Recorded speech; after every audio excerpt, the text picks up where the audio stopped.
This might come as a surprise to some of you, but I do know how to read. Hello, welcome to Dash and Agent, the vlog, episode 48. My name is Reese, and today I thought I would take a page out of my friend Colleen's book and talk about some of my favorite books on the art of filmmaking. Colleen's got a great YouTube channel where she talks about editing and creativity, freelancing. She dives into a lot of topics that I think would be pretty valuable to you, because they have been to me for sure. Check out her 5 favorite books on film editing, because I thought they were really good and I want to read some of them. Okay, so I thought I would do the same thing, but we're just going to talk about my favorite filmmaking books, why I like them, why I think you might get some value out of them. And you know what? If you're above like a 6th grade reading level, they shouldn't be a struggle for you. All right, we're off to a good start already. So the first one I want to talk about is the only one on Colleen's list that I had already read. It's In the Blink of an Eye.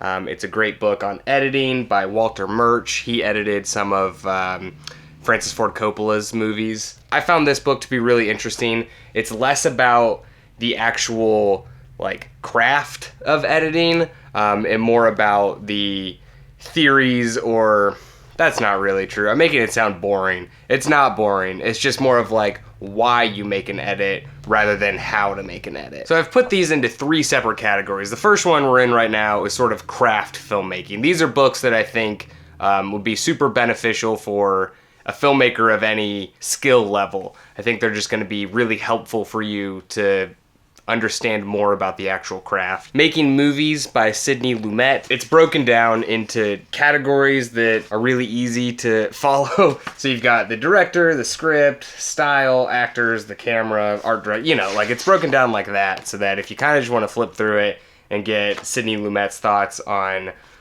shooting the movie or editing the movie, then this is a good kind of catch-all book for that. A lot of these I would go through and underline things. I'm a notorious underliner, because that's what style is, the way you tell a particular story. See? That's a nice little nugget of information. If the actors are going to hold nothing back in front of the camera, I can hold nothing back in front of them.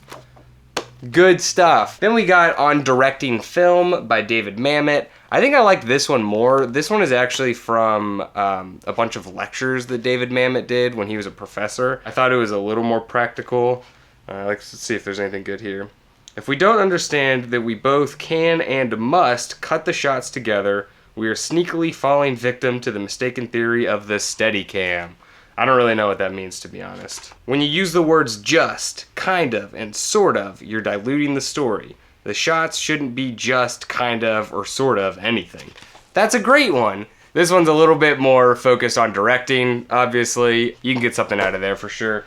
And then the most practical book I think I've read is Directing Actors. This one is literally this is how you speak to an actor. Or here's a bunch of different ways to speak to an actor, but here's things that actors don't like.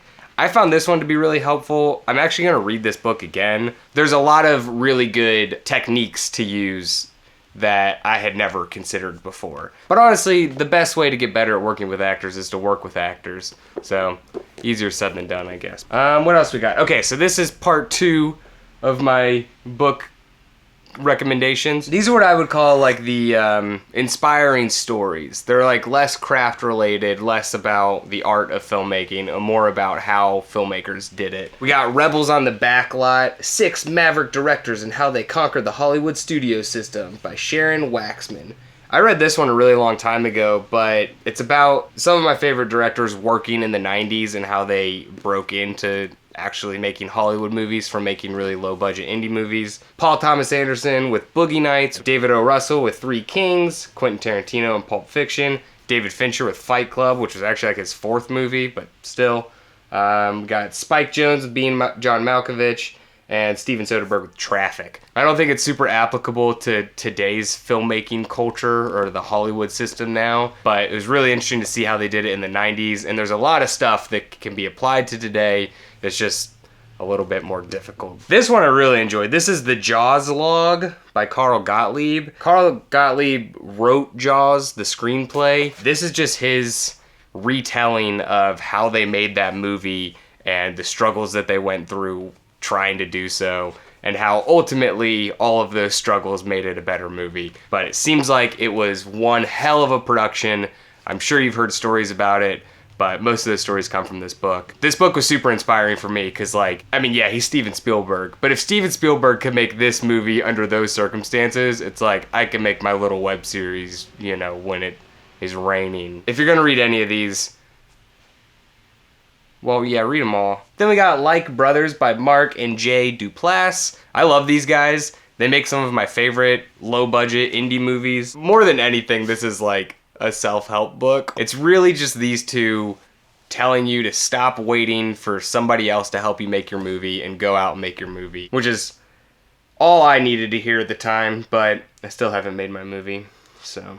One of my favorite things about this book is that it really made me realize that I'm not a very good collaborator, or that at the time of reading this I wasn't, and so I've actively been trying to be better because of this book. It's not always easy working with other people, but filmmaking is the most collaborative art form there is, and so you got to get over that if you're going to be a good filmmaker. Okay, now we're going into our sort of memoir section. Memoir? I can never say that word. These are like the autobiographies that I've enjoyed. They also provide a lot of really good information about filmmaking. This one's kind of cheating. This is On Writing by Stephen King. I'm sure you've heard of this book. Half autobiography, half more craft-related stuff. Even if you don't like Stephen King's work, the dude pumps out books like no one else, and it's insane. And I think just his work ethic and his philosophy behind writing and how he gets so much done is really inspiring and super interesting to learn about. This is the most recent one I've read, something like an autobiography by Akira Kurosawa. There's a section at the end in the appendix called Some Random Notes on Filmmaking, where he just talks about different things about filmmaking that he told students before, and those were really interesting. But this dude just had such a fascinating life, and his rise through the ranks of Japanese cinema is incredible. Biggest piece of information I've learned from him is if you want to be a director, you have to be a writer. He recommends writing scripts to really understand how a movie works, and I couldn't agree with that more. And finally, it wouldn't be a Dashing Agent, the vlog, without Room to Dream by David Lynch and also Christine McKenna. Loved this book. It's a big guy. It goes through David Lynch's life, through all of his movies and TV shows and all of his projects that never saw the light of day. It's hard to learn a lot from David Lynch because he does his own thing and you really can't copy it, but he talks a lot just about living the art life and really devoting himself to his art. Okay, that's pretty much it. These are like all the books I've read in the past 8 years or something. I did finally finish Hitchhiker's Guide to the Galaxy. It only took me like 7 months to do so. Like all 5 books, not just the first one. Like the whole thing. I don't know what to read next though. Oh, you know what? I do know what I'm gonna read. This is my next read. It's Beneath My Feet, Writers on Walking. Beneath My Feet rounds up the most memorable walker writers from the 1300s to the modern day, from country hikers to urban strollers, from the rationalists to the truly outlandish. All of them analyze our need to put one foot in front of the other. So I don't know, I like walking and I like to write, so I thought this would be a good one for me. We'll see how it is. But here's a little bonus book for you. Could be helpful. I don't know. Okay, give me some book recommendations in the comments if you want. I'd appreciate it. And I'll see you next week.